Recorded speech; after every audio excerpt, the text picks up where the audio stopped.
Ya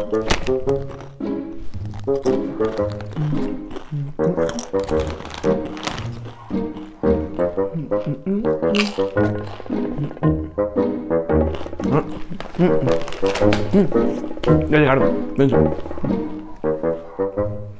Ya llegaron. Esta semana no les tenemos un unboxing, pero les tenemos algo mucho más interesante, porque a lo mejor algunos de ustedes llegaron a ver unas preguntas que hicimos en algunos grupos de Facebook, y hoy les tenemos las respuestas, porque entrevistamos a un biólogo y paleontólogo, doctor profesor Patricio, y esto fue lo que les contestó. ¿Quieren verlo? Vamos a la entrevista. Aquí estamos porque aquí fue donde nos trajo la vida. Y quitan el trapo y no lo ponen. Cómete un pan. A ver, ya. Serios, gente seria. Muy bien, y nos encontramos dentro del Museo de Historia Natural en Toluca, en el Estado de México. Hoy no, es el Museo de Ciencias Naturales, permítame. Toma 2. Museo de Ciencias Naturales del Estado de México. Ok. No lo muevas. Perdón. Toma 3. Muy bien, y nos encontramos dentro del Museo de Ciencias Naturales del Estado de México. Y hoy me acompaña el biólogo Octavio Castelán Patricio Estrella, doctor profesor. ¿Cómo estás, Octavio? Lo trajimos directamente desde Monterrey. ¿Cómo andas? Un gusto. Bien, mucho tiempo. Tal? Un año sin verte, amigo. ¿Un año? Un año. Sí. Una pandemia sin vernos. Conozco acá al Eric desde hace... Estábamos chiquihuitillos. No, ya no me acuerdo. Perdón. ¿Cómo estás? Preséntate con el público, diles qué haces, qué no haces. Le puedo decir lo que sí hago. Y lo que no hace también. Lo que no hago son muchas cosas, entonces no lo puedo listar. También vuela. Hola, ¿qué tal? Pues miren, yo soy Octavio Castelán, yo soy biólogo por la Universidad del Estado de México. Actualmente mi área de trabajo es la microbiología médica, entonces estoy trabajando en una investigación de maestría en el Centro Regional de Control de Enfermedades de la Universidad de Nuevo León, allá en Monterrey. Pues experiencia de investigación, pues bueno, he trabajado en investigación de paleontología de vertebrados en el Museo del Desierto.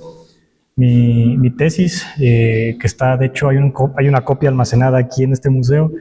Está, muy buena, por cierto. Mi tesis se trata de la anatomía y paleobiología de un hadrosaurio de la formación Cerro del Pueblo.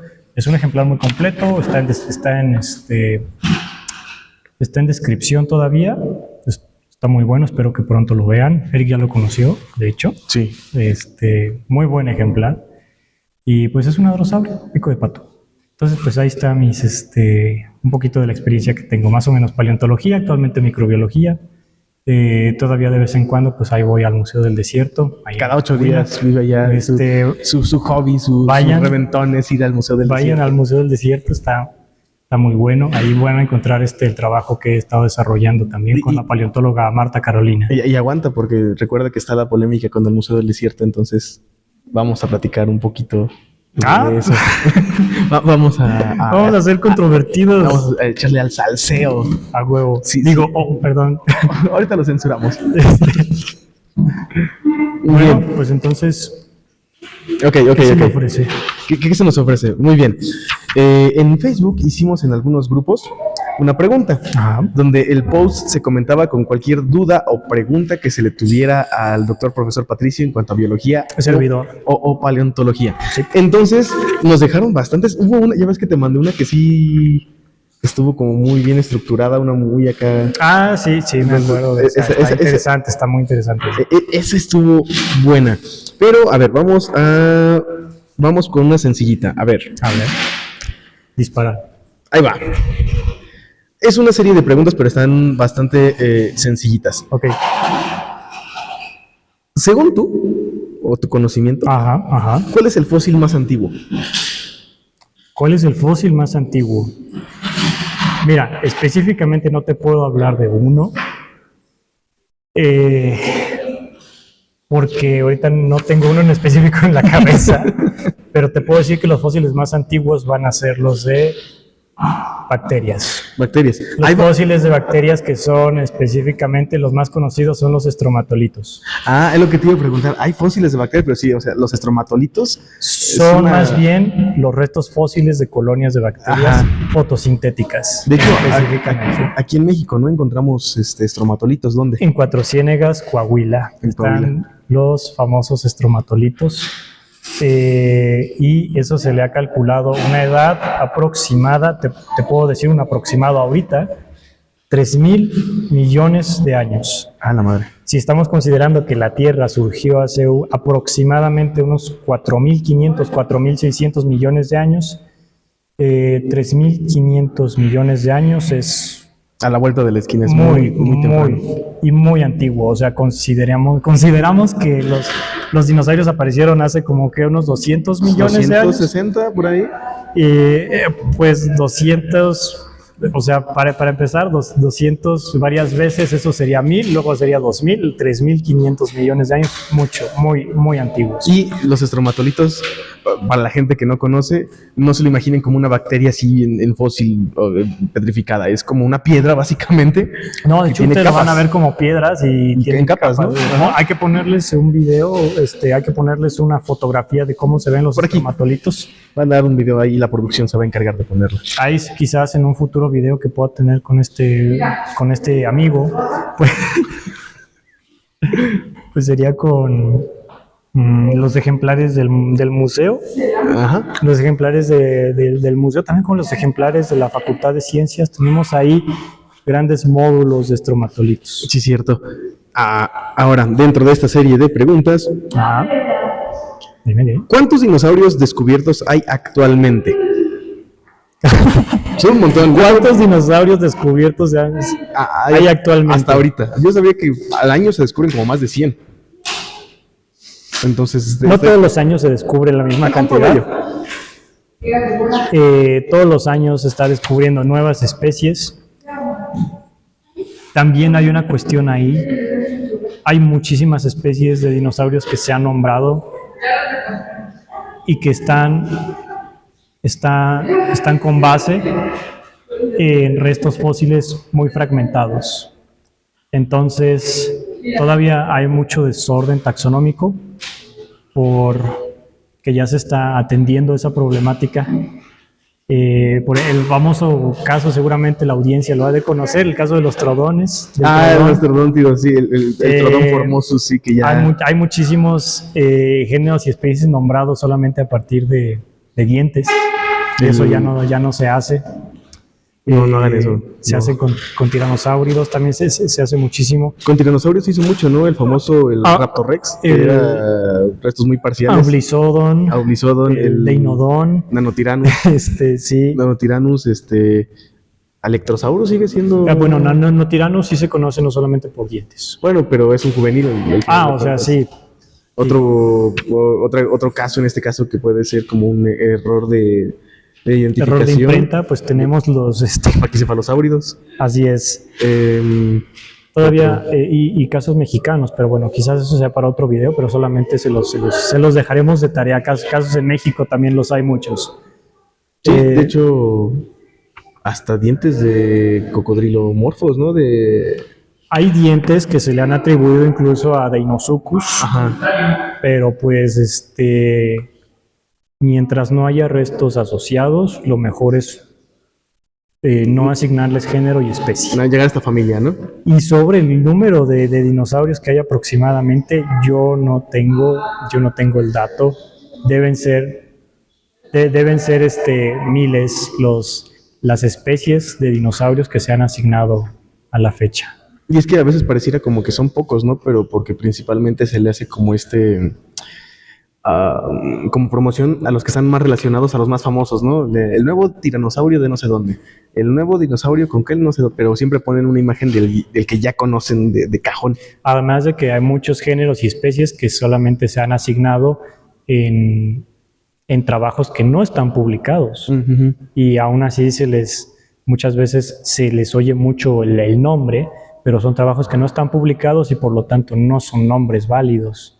O están hasta incluso en colecciones privadas, ¿no? Y se pierden, o sea, hay muchos dinosaurios que... Si el ejemplar tipo, o sea, el ejemplar con el que se describe la especie está en una colección privada, tampoco es válido. Entonces, es difícil contestar esa pregunta de cuántas especies de dinosaurios se han encontrado, o se han nombrado, mejor dicho, se han nombrado a la fecha. Eso es complicado, hay mucho desorden actualmente. Bueno, y relacionado a esto, el fósil más reciente. El fósil más reciente. O el descubrimiento paleontológico más reciente. El de la semana pasada. El no sé si descubrimiento viste paleontológico. un ceratópsido. Oh, yo me quedé en el de Citacosaurio siendo atacado por un mamífero. Ah, no, sí, ese es de hace como 15 días. Eso estuvo muy interesante. Pero está muy interesante porque ya también como que le empezaron a desmenuzar bien el caso de que probablemente no era una interacción depredador-presa, sino que era como otra cosa. ¿Carroñeo? Probablemente o tenía que ver otra cosa porque, por ejemplo, la mandíbula del Psittacosaurus estaba dislocada y muchas cositas ahí de tafonomía como que estaban no tanto sugiriendo un acto de depredación. Pero pues al final de cuentas, hagan de cuenta un castor comiéndose un Psittacosaurus. Es muy raro encontrarse fósiles así interactuando entre ellos, además de que están muy completos los dos. Pero sin duda es de los que yo los pondría en mi top, en especial por lo preservados que están y por la interacción entre una especie y otra, no solamente una especie de dinosaurio con otra especie de dinosaurio, sino que una especie de dinosaurio con un mamífero de la época mesozoica y un mamífero depredador de la época mesozoica. Sí, o sea, porque es muy raro. Está este fósil, el de los combatientes, donde es un Protoceratops con el Velociraptor y dices, bueno, son dinosaurios, ¿no? Pero nunca esperarías que un mamífero grande esté y de depredando. La época, estamos acostumbrados a escuchar que los mamíferos en aquella época eran como de este tamaño, chiquititos. No, musarañas, y ahí tienes un mamífero grande que ya además ya se tiene evidencia de que esos mamíferos que habitaban en Mongolia pues depredaban a los dinosaurios. Ajá. Ahora, espera, okay. Solamente quiero saber cuál era el del Ceratópsido. Es que no me acuerdo, es un nuevo ceratópsido descubierto, descrito. Vi la nota, pero ya no, después se me perdió. Pero es un nuevo ceratópsido, no me acuerdo. Al rato lo busco y por aquí dejamos el... No lo podemos buscar ahora. A ver, búscalo. Ahora, ¿dinosaurio favorito y por qué? Mi dinosaurio favorito... Qué buena pregunta. Me gustan todos. Hace 10 años que no me la pregunto. Pues... Fíjate que a mí me gusta el espinosaurio. ¿Espinosaurio? Spinosaurus. Ni siquiera es su última forma final. Así es, y es por eso, por lo que me gusta actualmente. Fíjate que las razones por las que me gusta son varias. Ajá. Inicialmente, yo lo detesté. Todos sabemos todos sabemos porque fuimos todos los fans del Rex. Fuimos a terapia después de Jurassic Park 3. Ah, ¿no? ¿Teníamos que ir a terapia? Pues bueno, pues a mí me dejó muy, muy molesto, o sea, y yo sé que todos. Ay, hijo de día no dijeron nada. Eso es para otro episodio. Entonces, ya después, conforme mi persona infantil de aquella época, en aquella época yo tendría unos 7 años. ¿Sí? Sí, pues era 2001. Ah, sí, está joven, no, sí. 7, 8 años. Y yo empecé a reflexionar y decía, bueno, pues no está tan mal, está interesante. Y fíjate que a mí me pasó algo muy gracioso porque yo quería saber cuál era, porque yo no había escuchado, yo no había puesto atención en la película. Nadie sabía de dónde salía ese dinosaurio. ¿Qué dinosaurio era? Y yo jamás había escuchado de ese dinosaurio. Entonces yo decía, no, pues es el Dimetrodon parado, a huevo, un Dimetrodon que camina con 2 patas. Híbridos, todo se explica con híbridos. Y yo me acuerdo que yo le preguntaba a mi padre, ¿qué dinosaurio es ese? Y decían, no, pues no sé, a lo mejor se lo inventaron, porque pues es una película, es ficción. Técnicamente sí se lo seguramente inventaron, un poquito es para otro rato. Especulación. Yo vi en un libro Ouranosaurus. Estaba así dibujado bien feo, como carnívoro el Ouranosaurus. El Ouranosaurus sí. Es un iguanodóntido que tiene vela también. Africano. Y en aquella época pues apenas empezaba el internet. Y yo busqué en internet Jurassic Park 3, Ouranosaurus. Y lo primero que me apareció pues fue el Spinosaurus y ahí decía Spinosaurus. Y decía, sí existe. Y me voló la cabeza que sí existiera el Spinosaurus. Yo dije, sabía que existías. Cielos, viejo. Y entonces ya dije, wow. Y me gustó mucho. Y yo siempre quise una figura de Spinosaurus y nunca la tuve hasta como 10 años después. Pero conforme fue cambiando, pues fue cambiando la imagen del Spinosaurus. Yo lo empecé a ver cada vez más, yo lo empecé a ver en documentales, pero ya se veía distinto. Y después vino el famoso paper del 2014 de Ibrahim y colaboradores, a donde el espinosaurio se volvió cuadrúpedo. Su primer digievolución. Y después la famosa cola. Y bueno, desde entonces no ha seguido. Entonces, actualmente me gusta mucho el dinosaurio porque creo que representa muy bien lo que es la paleontología. Pues que sales del estereotipo del carnívoro típico, ¿no? De la cabezota cuadrada. Es la morfología del Spinosaurus. Es diferente. Es único y detergente. Es único y diferente, pero a mí me gusta mucho porque representa muy bien lo dinámico que es la paleontología actual. Sí. La paleontología actual es una ciencia muy dinámica y que está todo el tiempo en constante cambio, y el espinosaurio es un ejemplo muy bueno, muy carismático. Porque a la gente le gusta. O lo odia, o te gusta, o lo llama la atención. Es un buen ejemplo y todo el tiempo está cambiando. Así es la ciencia, amigos. Así es la ciencia. Todo el tiempo está cambiando. Los patógenos están mutando, los dinosaurios cambian, nuestra percepción de la vida está cambiando en todo el tiempo. Los zombies son reales. No es cierto. Bueno, y un poquito relacionada a esa pregunta. Si pudieras viajar en el tiempo, ¿a qué época sería? Fíjate que me gustaría mucho viajar a la época... Me gustaría viajar a la era paleozoica, al Cámbrico. Pero sé que me moriría ahí por el oxígeno. Pero, mira, yo sé. Me van a decir que... Me van a funar. Me van a decir que soy cliché, pero yo sí quiero regresar a la época de los dinosaurios.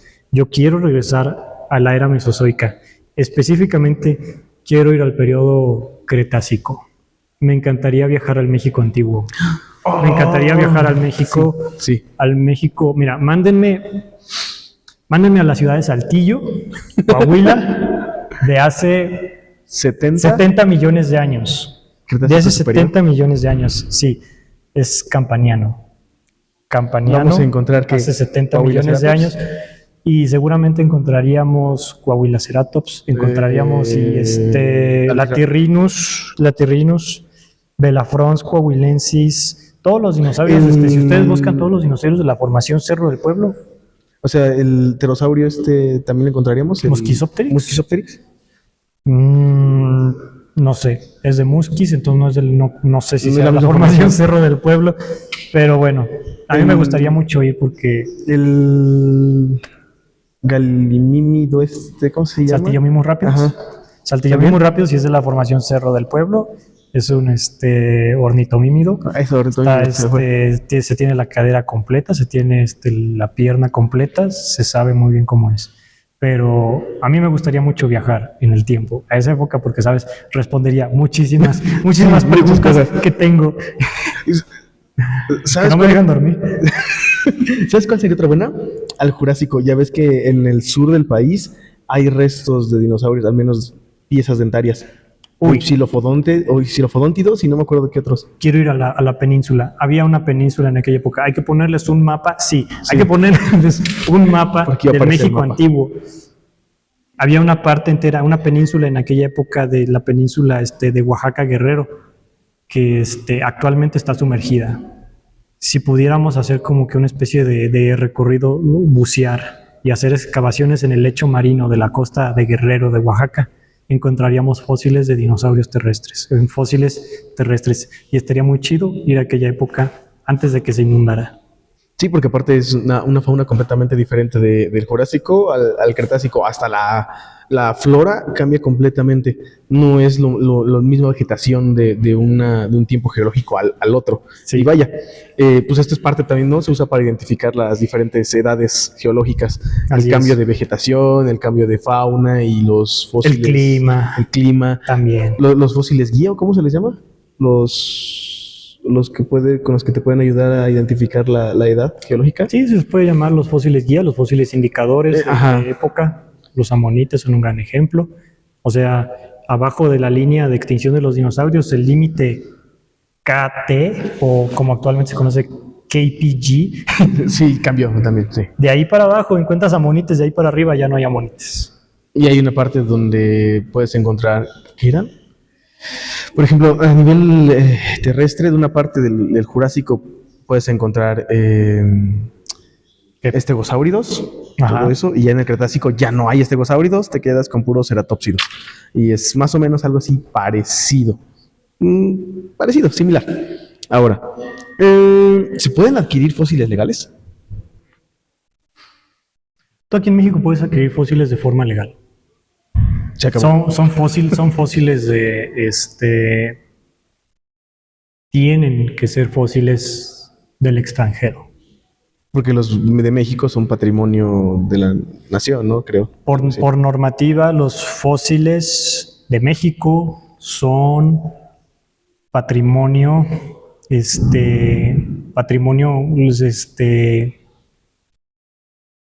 inmaterial, no, perdón, patrimonio material y patrimonio histórico del país, y por lo tanto está sujeto a protección especial. O sea que si encuentran algo tienen que reportarlo a las autoridades competentes y no seguir a estos influencers que andan comprando fósiles mexicanos porque sí. Hablamos del señor realmente, o sea, si ustedes quieren conseguir un fósil, pues hay muchas formas legales de conseguir un fósil real, y pues seguramente van a encontrar, qué sé yo, dientes de mosasaurios que los traen de Marruecos, amonites, dientes de espinosaurio, que es muy común encontrar dientes de espinosaurio en venta. En Estados Unidos la venta de fósiles también es algo muy popular, porque pues ellos tienen, bueno, Marruecos no, pero Estados Unidos tiene más tiempo haciendo regulaciones al respecto. Y en México la intención es muy buena. Conservar el patrimonio paleontológico del país es una muy buena intención, y eso funciona, pero eso funciona cuando tienes mucho personal que se encarga de rescatarlo. Sí, porque es demasiado, ¿no? El material que hay que rescatar, y pocas personas pues no pueden con tanto. Así es. Pero si no tienes suficiente personal, pues entonces quizás te convenga involucrar a las personas en esto. Hacer algo conocido como ciencia ciudadana, ¿no? Que la misma ciudadanía haga el descubrimiento, lo reporte y lo resguarde hasta que llegue la autoridad competente. Y eso va a evitar el saqueo. O sea, eso va a evitar el saqueo porque pues muchas veces muchos de estos fósiles, hay muchos fósiles muy interesantes. Yo he visto algunas cosas en Facebook, he visto incluso que venden supuestos cráneos parciales, o sea, pedazos de cráneo de tiranosáuridos y grandes de aquí de México, pero están solamente en colecciones que parecen ser privadas. Sí, entonces se tiene que evitar mucho esas cuestiones, porque sí dañan la investigación que se hace, pero yo creo que también los investigadores tenemos que poner de nuestra parte al involucrar a todo el público en general. O sea, y no limitar las cosas. Y eso evitará que a un dinosaurio, a un reptil, creo que es reptil marino, le pongas Mauriciosaurus, eso. No hagan eso, no. Es un fósil maravilloso, el Mauriciosaurus fernandesi es un fósil maravilloso, está completo, tiene piel, tiene órganos. Todo. Tiene impresiones del tejido está articulado, blando. Y me sorprende que hayan querido ponerle un nombre tan desagradable. Es que las condiciones, el contexto cuando se le encontró, ¿cuánto tiempo estuvo resguardado en una privada? Mucho tiempo, ¿no? Y ya después el vato dijo, ya tú científico, descríbelo y ponle mi nombre. Así es. Entonces, lo mismo creo que es Musquisopteryx, ¿no? Por ahí va el asunto. El Musquisopteryx tiene nombre de la localidad, Musquis. Pero ¿no lo encontró también alguien de manera privada? No, pero hay muchos ejemplos aquí en México. Realmente está el famoso, ¿cómo se llama? Tenemos el Mauriciosaurus, pero había otro, porque la especie es Don Robertoi. Es especie Don Robertoi. Porque en honor a Don Roberto, ¿verdad? Pero Pues sí, don Robert. ahí tenemos varias cuestiones ahí. Si seguimos con eso nos vamos a terminar enojando. Con este tema nos vamos a terminar enojando. Es un tema más complejo. Ya Se tiene que tratar de varias cosas, de Ahora, varias formas. algo relacionado. ¿Se puede recuperar una especie extinta? O sea, básicamente hacer la desextinción que John Hammond nos vende en todo la saga jurásica. O el típico de, faltan 10 años para traer al mamut. Ya pasaron 20 años desde que vimos esa noticia y no ha llegado nada del mamut. Pues mira, yo lo voy a intentar. Sí, cruzando ratas al por mayor, una rata prehistórica. No, pues sí es posible, ¿Sí? pero estamos hablando de que necesitamos hacer el único método que sería la clonación, porque no se puede por otro método, sería solamente clonación, a menos que se inventen los viajes en el tiempo, pero eso yo lo veo más complicado. Bueno, en este punto no sé qué es más complicado, si clonar un dinosaurio o viajar en el tiempo al pasado. Pues mira, ya desclasificaron a los aliens, entonces estamos a nada de viajar en el tiempo. Sí, pero o sea, Maussan tenía razón. se puede revivir especies extintas de las cuales tenemos su material genético íntegro. Y ahí las limitantes son cuestiones Fisiológicas. obviamente ¿no? hay una cuestión técnica muy fuerte, porque pues cómo vas a saber cómo va a reaccionar. Por ejemplo, si quisiéramos revivir a un lobo de Tasmania, un tilacino, ¿en qué útero vas a poner al embrión? O si va a ser todo in vitro. O si su ecosistema todavía lo puede sostener, ¿no? También. Ahí hay un tema, sí lo puede sostener. Australia no tiene muchos depredadores. Bueno, sí, ya era el único depredador grande. Pero, por ejemplo, regresar a los mamuts. Regresar a los mamuts, fíjate que también lo veo viable en términos de ecosistema, porque Siberia es bueno, se pueden traer a Siberia. Técnicamente los mamuts también eran Megafauna, ¿no? megafauna nativa de aquí de México, pero aquí ya obviamente ya no hay tundra, ya no se sostiene un animal como un mamut, como manadas de mamuts aquí en México, pero creo que en Siberia sí sería algo viable. Sin embargo,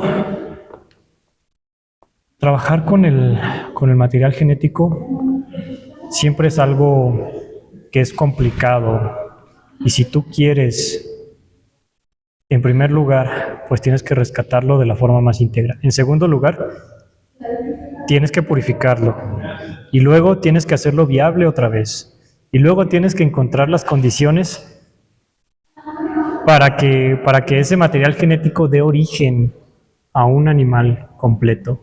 Entonces, así tal cual, no es imposible, pero es muy difícil. Y con el caso de los dinosaurios, ya no se ha encontrado material genético. Sin embargo, hay evidencias muy interesantes, hay papers muy interesantes que hay que darles las referencias en la descripción del video, porque de verdad son muy interesantes. Está la proteína que encontraron hace unos años. Está secuenciado, se ha secuenciado el patrón de aminoácidos de colágeno de Tyrannosaurus rex.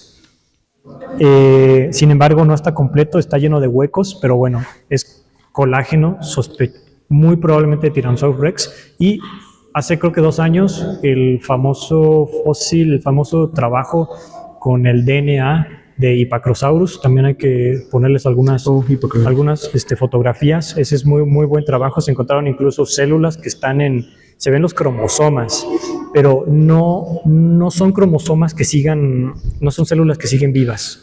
Son, por así decirlo, huellas que dejaron las células. El material químico, no más que nada. No, el material químico dejó siempre va a dejar restos. Entonces, ya no quedan moléculas orgánicas ahí, ya son moléculas inorgánicas, pero bueno, son cromosomas, siguen siendo cromosomas de dinosaurios, y sí se logró encontrar lo que pareciera ser ADN de dinosaurio.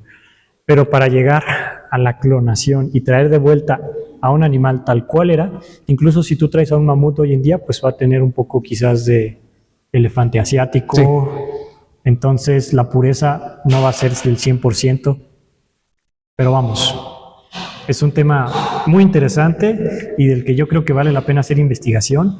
Sin embargo, pues obviamente nos regresamos siempre a la cuestión ética. ¿Para qué? ¿Qué utilidad? ¿Para qué lo quieres? O sea, lo Va vas a a tener exhibir, ¿qué vas a traer hacer? eso? El animal va a estar bien cuidado, va a tener las condiciones necesarias. Es como estar en un zoológico, tenerlo en cautiverio, ¿cómo lo vas a cuidar? Sí, todo eso. sí. Entonces, Y pues, ¿cómo van a reaccionar? ¿Qué clase de vida va a tener? Porque pues va a ser este producto de la ingeniería genética. Entonces, ¿cómo va a ser su personalidad?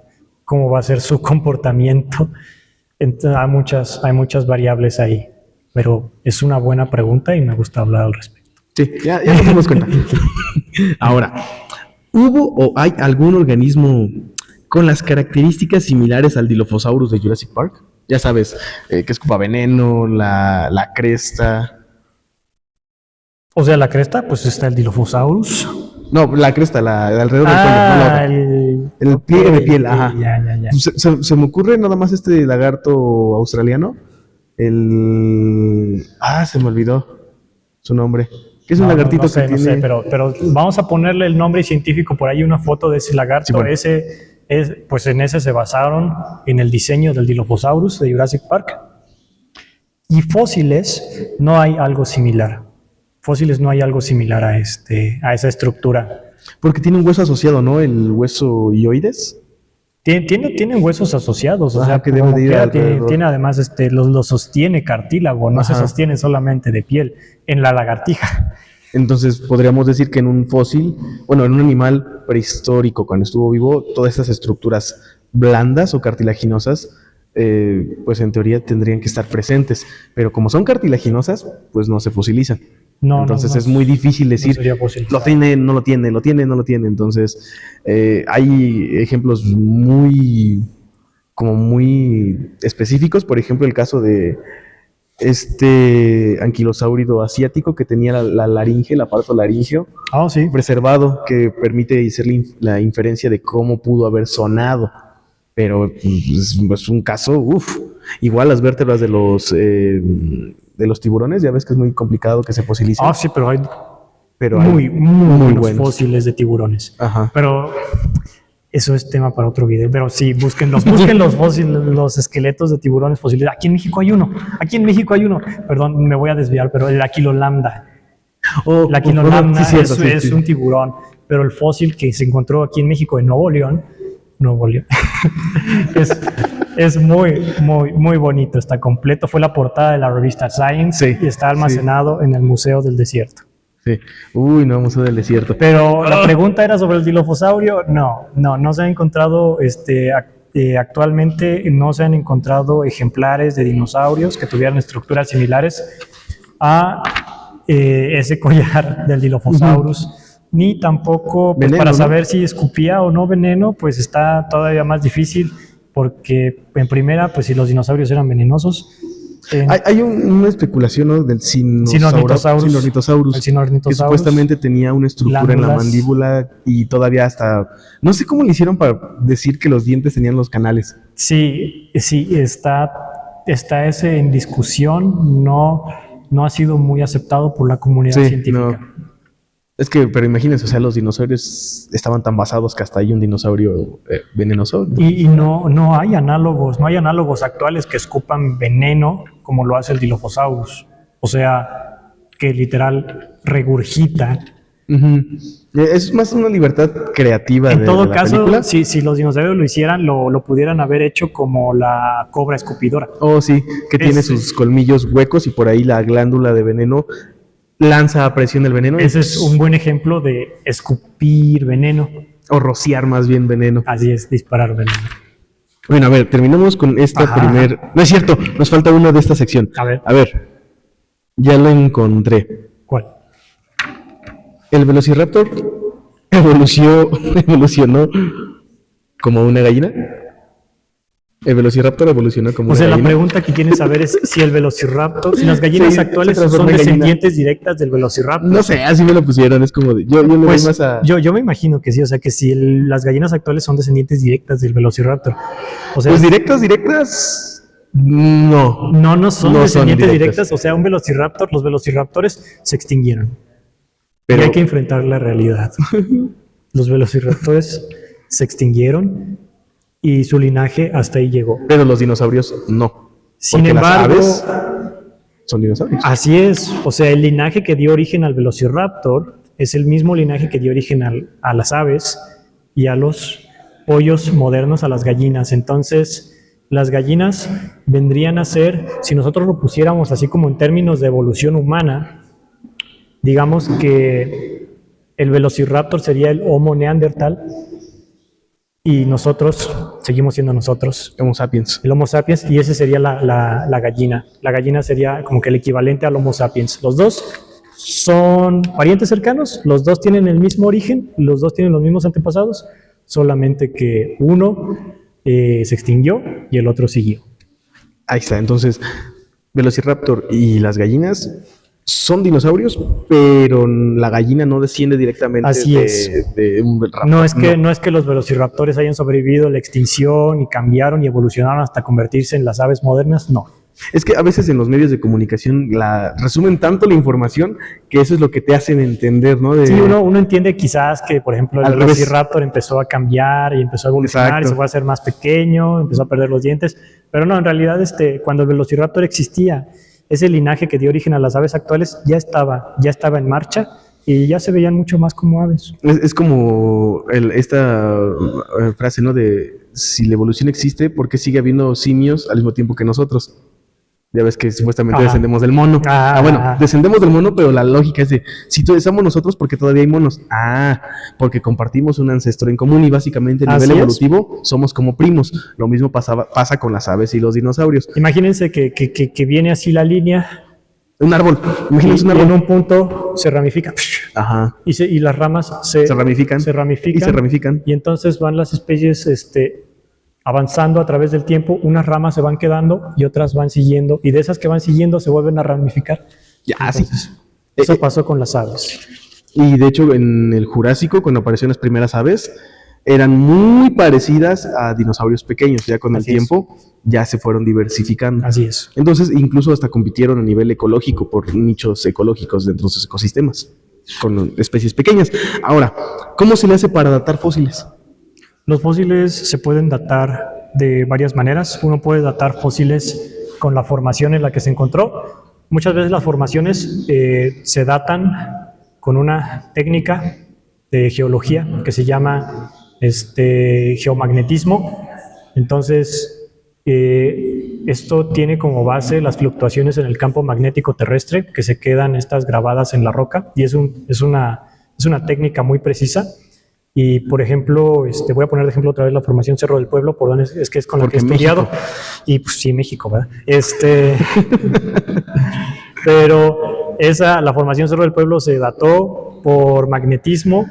Entonces, si tú vas ahí a la formación Cerro del Pueblo y encuentras un fósil, ya sabes, y no es necesario hacer datación por carbono, datación por isótopos, datación por isótopos estables, porque ya ha sido datada esa formación. Entonces, si tú la encuentras ahí, ya sabes el rango de edad, ¿no? Ya sabes la edad que tiene. Y eso es una forma muy fácil, muy buena, muy práctica, porque literal en campo te encuentras el ejemplar de dinosaurio, ya no lo tienes que mandar a datar porque ya sabes de qué época son esos estratos. Bueno, cuando datas desde cero, entonces es geomagnetismo. Por isótopos estables. Isótopos estables, por ejemplo, se conoce mucho el método del carbono 14.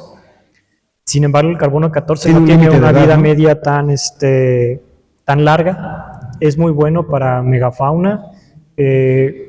También yo lo conozco por datar ballenas antiguas, porque lo usan mucho para la megafauna. Es buen método, pero para los dinosaurios se usan otra clase de isótopos estables.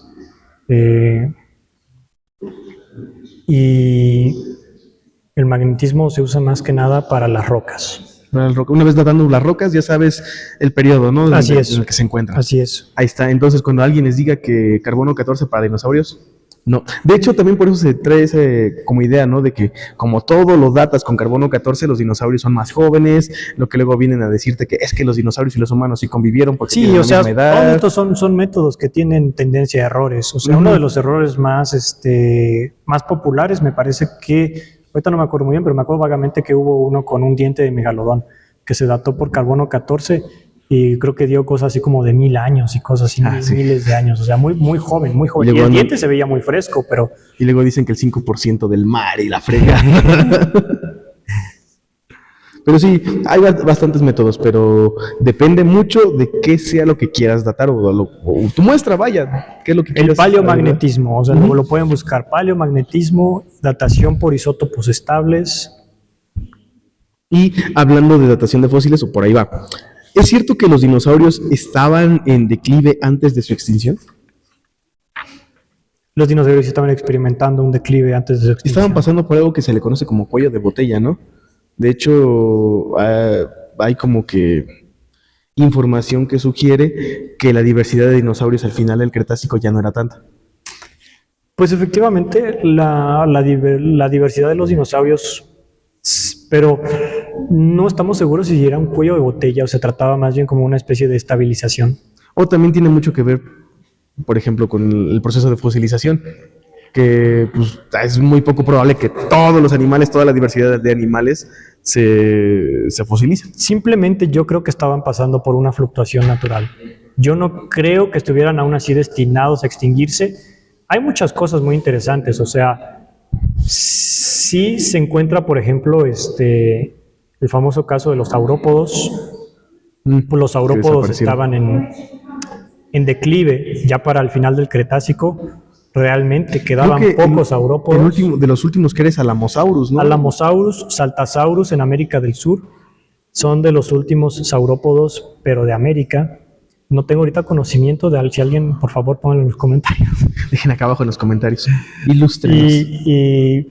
Pero yo creo que los dinosaurios más bien se mira como una regulación natural. Al contrario, no todos se estaban reduciendo, se estaban diversificando también otras clases de dinosaurios. Las aves estaban en apogeo, o sea, actualmente están en apogeo, pero en aquella época también se estaban diversificando, estaban explorando nichos marinos. El Hesperornis. Exactamente. Y los dinosaurios, los tiranosaurios son un clado muy joven geológicamente, fueron de los últimos carnívoros que se diversificaron. Los hadrosaurios estaban también en una importante época si bien no era totalmente la diversificación, porque la diversificación vino hace como 70 millones de años, que fueron muy, muy, muy variados los hadrosaurios. En el momento de la extinción ya no son tantas especies, pero yo no hablaría, digamos, de una especie de declive, ¿no? Más bien de vías de extinción. No, o sea, de declive creo que sí había, no de todos, era solamente en algunos grupos. Y bueno, pues esto obviamente viene relacionado también con el clima. O sea, ciertamente, pues el clima de la Tierra en aquella época, pues se estaba... Muy cambiante. Era cambiante en aquella época, era mucho más caluroso que hoy en día. Entonces, Pues como lo que pasó con la megafauna de Sudamérica, ¿no? Llegó un punto antes de unirse con Norteamérica, que solitos también de pronto empezaron a bajar, a desaparecer. Sí. Y ya cuando se juntaron las dos Américas, ya la diversidad de mamíferos sudamericanos era menor que en un inicio. Las fluctuaciones climáticas, además no hay que olvidar los cambios continentales que van a influir mucho.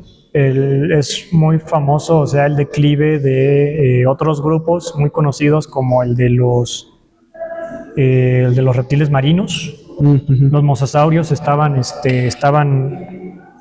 mosasaurios estaban a todo. O sea, cuando los dinosaurios existían, los mosasaurios estaban estaban Una con gran todo. diversificación. Pero, por ejemplo, los pliosaurios, había pliosaurios todavía en el Cretácico tardío, había pliosaurios. Y, por ejemplo, los tiburones, de hecho, los tiburones estaban como que entre que se diversificaban, pero también había importantes taxones de tiburones prehistóricos, por ejemplo, el Cretoxirina. El Cretoxirina no llegó al final de la era de los dinosaurios, el Cretoxirina se extinguió antes del final de la era de los dinosaurios, precisamente por la presión que ejercían los mosasaurios. Entonces, tenemos que recordar que estos son ambientes muy dinámicos. Y así en todo, obviamente cuando se fosiliza o durante el periodo de fosilización, no todos los factores van a dejar una huella, ¿no? O sea, hay muchas veces que uno tiene que hacer una inferencia basado en los mecanismos de los ecosistemas actuales. Las tendencias actuales son una muy buena forma de estudiar cómo se van a comportar en el futuro y cómo lo hicieron en el pasado. Ajá, o sea, estudiando lo actual puedes entender lo pasado y estudiando lo pasado puedes entender lo actual y lo que va a pasar a futuro. Esto, por aquí tengo una pregunta bastante buena respecto a eso. Aquí está. Dice, ¿qué aportes proporciona la paleontología de dinosaurios actualmente? Por ejemplo, en aspectos de medicina, tecnología, industria, ya sabes, todas estas cosas. Justo es lo que estábamos hablando, ¿no? De estudiando una cosa entiendes otra, más o menos. Entonces, ¿qué nos proporciona la paleontología? Ya no de dinosaurios, sino la paleontología en general, a, vaya, nuestro contexto moderno como sociedad. Ya, pues mira, la paleontología actualmente es una ciencia que está atravesando una época dorada, ha tenido muchos cambios. La paleontología yo no la clasificaría como una ciencia yo no la clasificaría, es una ciencia muy, muy básica. Básico me refiero en el sentido de las ciencias básicas son aquellas ciencias que buscan el conocimiento más... ¿Cómo enriquecerlo? No. El conocimiento más profundo, el porqué de las cosas, el por qué pasa esto, el por qué esto es así. Contraparte de las ciencias aplicadas. No quiere decir que una sea más difícil que la otra. De hecho, muchas veces las ciencias básicas son mucho más complicadas. Un ejemplo muy claro de ciencia básica es buscar el origen del universo. Es un tema bastante... No tiene una aplicación actual, pero es trascendental encontrar esa respuesta. En el caso de la paleontología, es responder muchas preguntas sobre el origen de la vida, sobre cómo cambian las formas de vida y cómo están cambiando, cómo cambian de acuerdo a las fluctuaciones climáticas, las fluctuaciones geológicas, cómo cambian a través derivado de estresores como es el clima, como son los desastres naturales. A través de la paleontología sabemos ya cómo influye el clima y por eso ya sabemos qué es los riesgos que implica el calentamiento global. Es la única manera en la que tenemos... Exacto, es un punto importante, ¿no? El calentamiento global con la paleontología, relacionarlo. Sabemos, perdón, ya toqué el micrófono. Sabemos que los cambios bruscos en el clima, en el clima del planeta pueden derivar en extinciones gracias a la paleontología. Si no, no se sabría. Sabemos que nuestra existencia como especie en la Tierra está en peligro derivado del calentamiento global y derivado de las actividades humanas por la paleontología. Si no, no se sabría. Si no, no se sabría que las especies se extinguen. Si no, no se sabría que evolucionan también. Que hay que cuidarlas. Si no, no se sabría cómo cambian también, que es muy importante, el aspecto evolutivo, encontrar el origen no solo de la vida, el origen de la humanidad, de dónde viene la humanidad. Eso es paleontología, esas son las respuestas que la paleontología nos puede dar. Y hay un ejemplo también muy bueno al respecto. La paleontología es una forma que tiene el ser humano, es una de esas ciencias que tiene el ser humano, a las cuales, a mi parecer, nos hace profundamente humanos. El hecho de buscar El conocimiento, no más que el nada. conocimiento, el porqué de las cosas, y eso es una característica profundamente humana, y creo que la paleontología lo representa a la perfección, porque es una pasión muy, y yo la llamaría primitiva, pero primitiva en el sentido humano. Es lo que te hizo humano a ti. Ese niño que ve el dinosaurio y que se emociona, ¿no? que quiere saber más, y que quiere saber más de él, y que quiere saber más allá. Eso. Entonces, digamos que la paleontología es aumentar el conocimiento, es en su raíz, ¿no? Como objetivo aumentar el conocimiento del objeto investigado, y también tiene repercusiones a nivel actual, porque todo este conocimiento generado, como ya lo dijo Octavio, lo vemos aplicado al predecir, por así decirlo, cambios con el calentamiento global. Porque la paleontología no solamente estudia los fósiles de organismos vivos, también está la paleoecología. La Tierra se sigue moviendo, los continentes se siguen moviendo, los continentes van a cambiar. Los climas van a cambiar. Ahorita, por ejemplo, se está hablando mucho del deshielo de los polos. Cuando vivían en el periodo Cretácico, cuando vivía el tiranosaurio, los polos no estaban congelados. Y por esa razón, muchas partes actuales que están en la superficie estaban sumergidas bajo el agua, y una vez que los polos se descongelen, porque va a pasar, se van a descongelar, esas zonas muy seguramente van a volver a quedar sumergidas bajo el agua. Vamos a regresar a una tierra sumergida, pero no van a regresar los dinosaurios. Uy, así que chiste. No. Bueno, a ver, tenía otro por acá. A ver. Ah, sí. En México hay lugares para practicar paleontología de forma amateur. Sí. ¿Cómo cuáles? ¿Puebla? ¿Piedevaca? Puebla es un gran ejemplo. Piedevaca, sí. Hay que dejarles la foto de cuando fuimos. Nosotros, en nuestros años de estudiantes de biología, ya llovió. Íbamos a ya llovió. Ya hasta se secó. Íbamos a prospectar ahí en yacimientos. ¿Te acuerdas del pez? ¿No te quedas el pez? Yacimientos de Puebla está en la colección de la facultad. Encontramos un pez fósil. De este tamaño, pero pues el primer fósil que uno encuentra. Y estábamos como niños, un pez. Y gritando como Flanders. La formación es la cantera de Tlayuda. Está la formación Pie de Vaca. En Puebla también está la formación Matsitsi, que es una formación que es de carbonífero. Está muy interesante. Y también en Puebla encuentras la formación San Juan Raya. San Juan Raya es una zona fosilífera muy importante. Mamíferos, ¿no? También, ahí creo. Los mamíferos están hacia Pie de Vaca. Pie de Vaca, por eso se llama Pie de Vaca, porque están las huellas de camélidos. También hay huellas de depredadores como felinos. Entonces, ese es un excelente lugar, la cantera de Tlayuda de Puebla. También Tepeji es en Puebla, no en Hidalgo, por si alguien de Hidalgo Puebla, nos ve. Sí, perdón. Tepeji, Puebla. Que otra de Puebla también es muy buena, Zapotitlán, Puebla. La Mixteca poblana, la Mixteca oaxaqueña. Y a veces los mismos museos no organizan estas como expediciones. Así es. Para el hasta para acá que te vas cada vez no veía. Hay muchas expediciones que se organizan, están muy interesantes, vale la pena. Ahí está lleno de fósiles. Si les gustan los fósiles y viven en el centro del país, vayan a Puebla.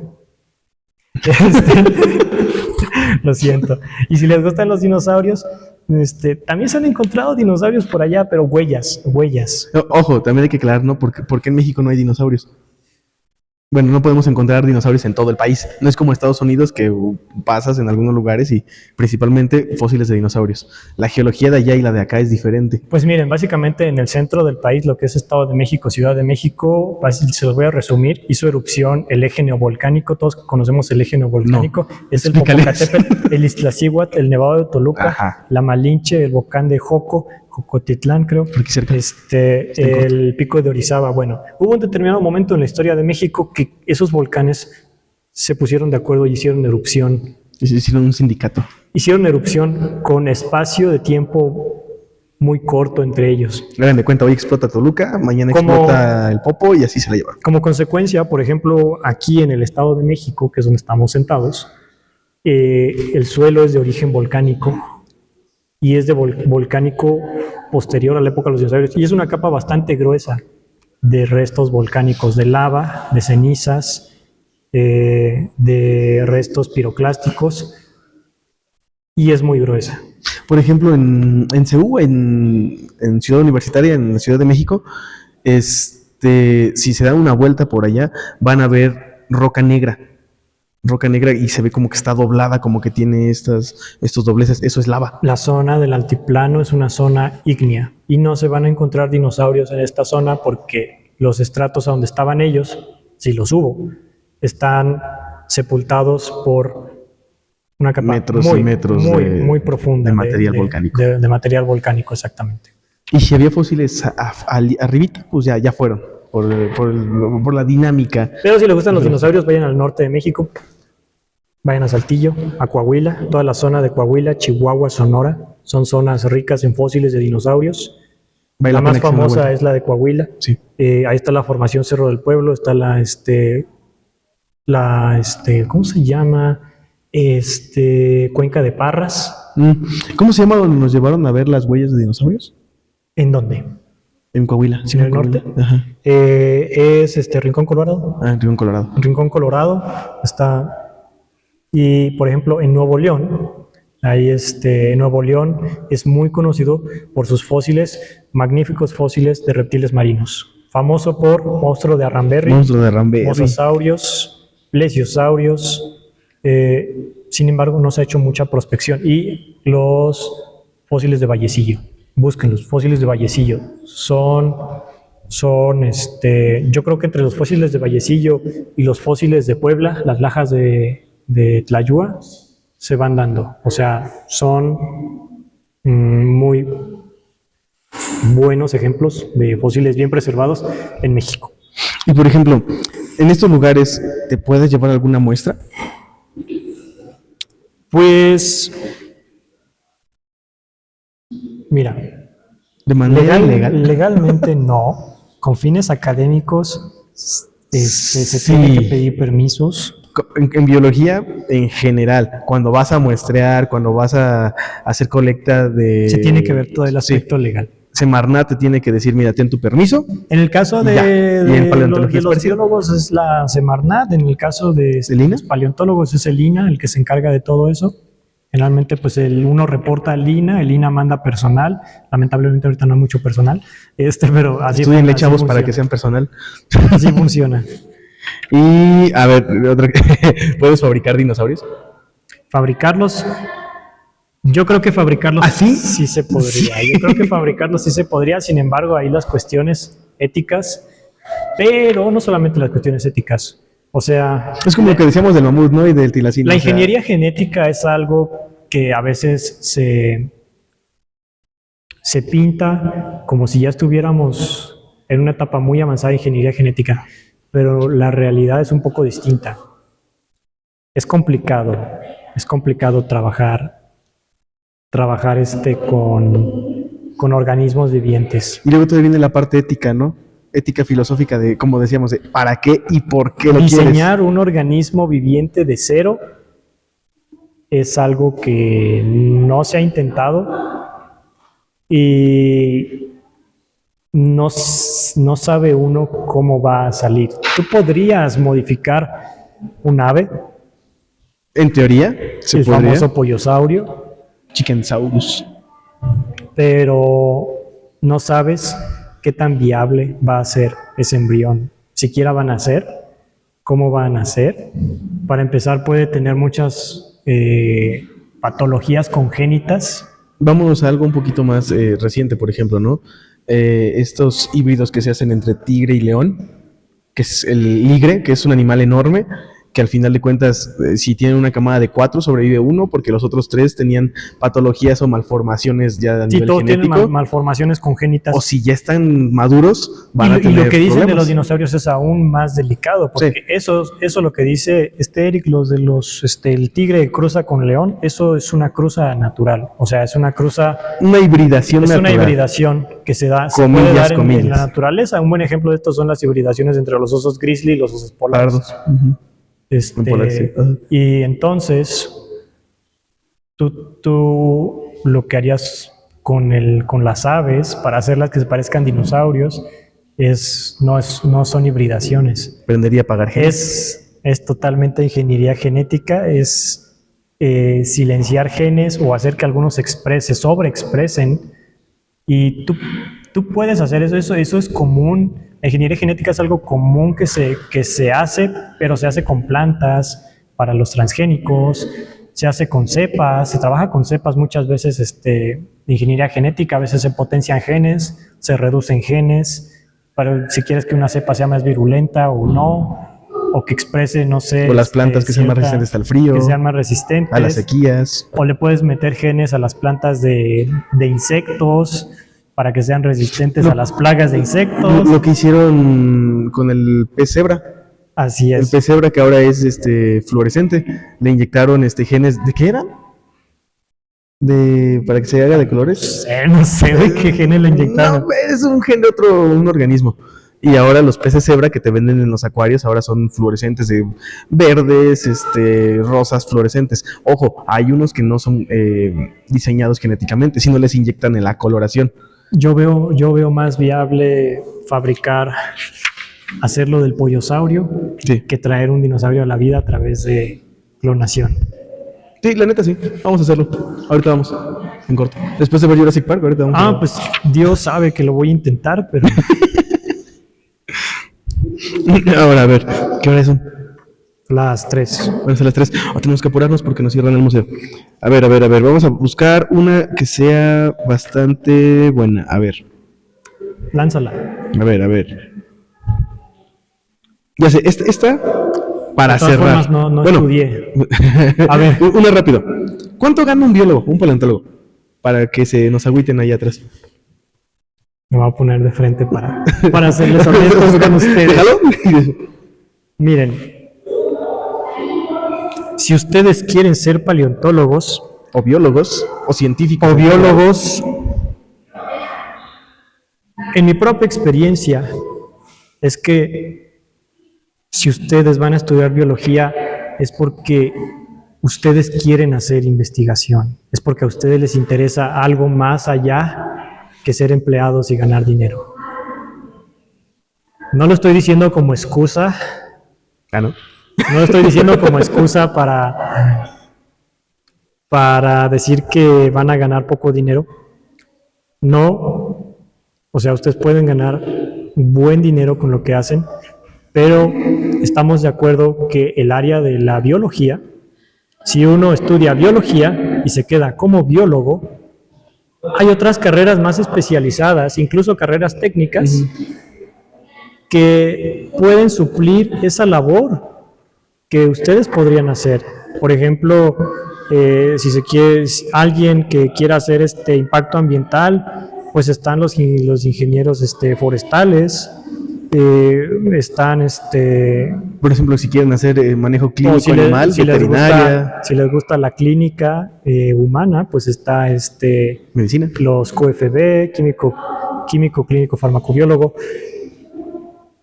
Si tú vas a estudiar biología es porque realmente te apasiona esto de la ciencia. Más que nada, generar ciencia. conocimiento, ¿no? Y el mejor camino que pueden tomar, en mi opinión, en mi experiencia, es no quedarse con la carrera de biología.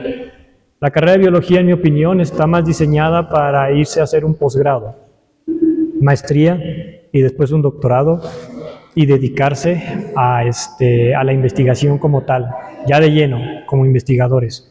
Y es ahí a donde está la lana. Es ahí a donde está el dinero. Ojo, ¿se acuerdan de esta escena cuando la doctora Ellie y el doctor Grant conocen a John Hammond en su camper? Y todos, he visto muchas personas que se preguntan, ¿por qué chingados el doctor Grant dijo que sí cuando le iban a dar 3 años más de financiamiento? Es una lata, es un problema el que te financien una investigación. Si tu investigación no tiene una aplicación práctica inmediata, pues sí te cuesta más, ¿no? Que te lo financien. Entonces, es más complicado, pero pues uno tiene que informarse también acerca de cómo está la regulación en sus estados, en sus países, con respecto a la asignación de fondos.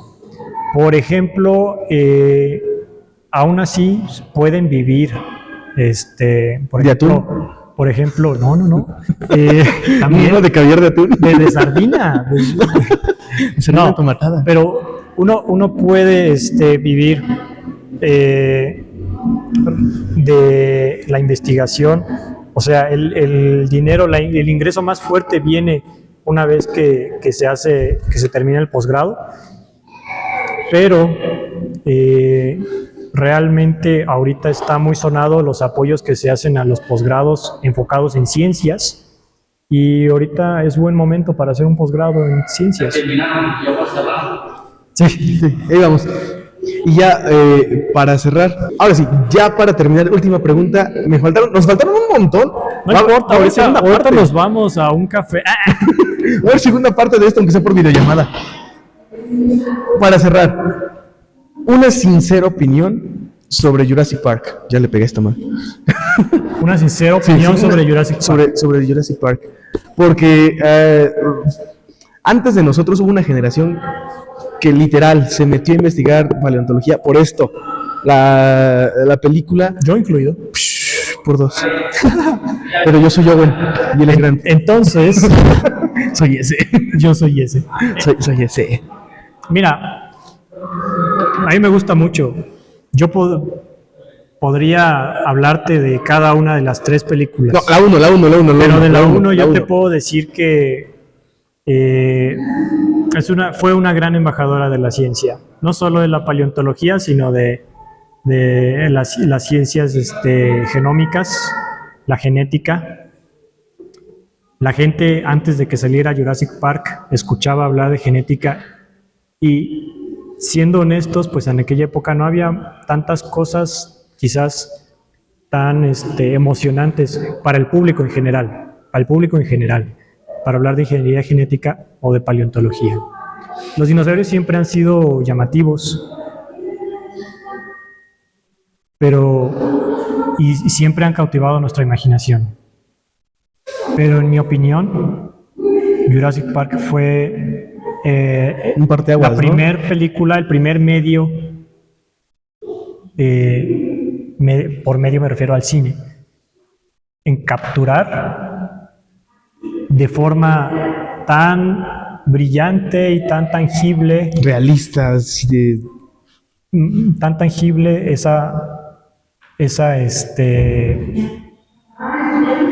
¿cómo llamarlo? Lo increíbles que son estos animales, que fueron estos animales.